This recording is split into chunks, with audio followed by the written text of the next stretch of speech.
Well, that is the distinction that matters. The owner-manager type owns 30% of the company is not your major problem here. You as an investor can feel much more happy investing in his company if he is able to describe his strategies in a convincing manner, and he does have some, pro-governance humility to sort of acknowledge that control over him or second opinions from others is necessary.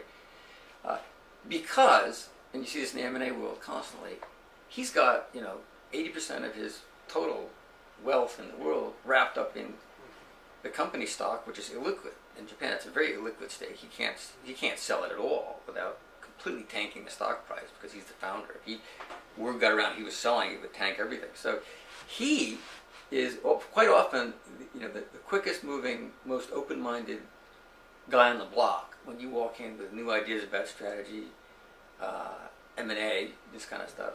Maybe a little bit less with organizational structure and governance, because the value of the company matters so much to him.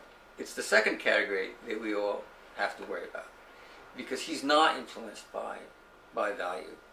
And at that upper end of the senior echelon, even though many people do care long-term about their company, many people also, in terms of their actions at the margin, actually do not, is the crux of the problem of Japanese corporate governance.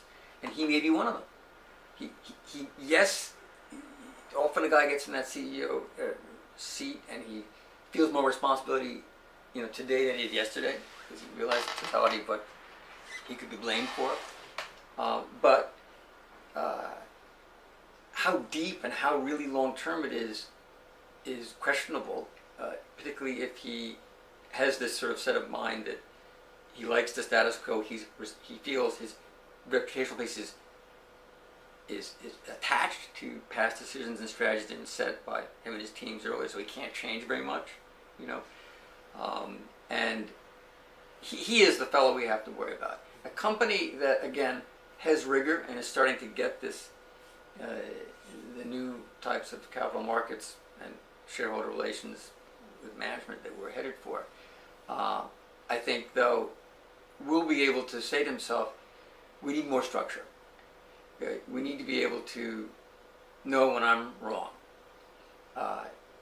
Or when we as a board, because we're only internal, have missed things, so we need some outsiders.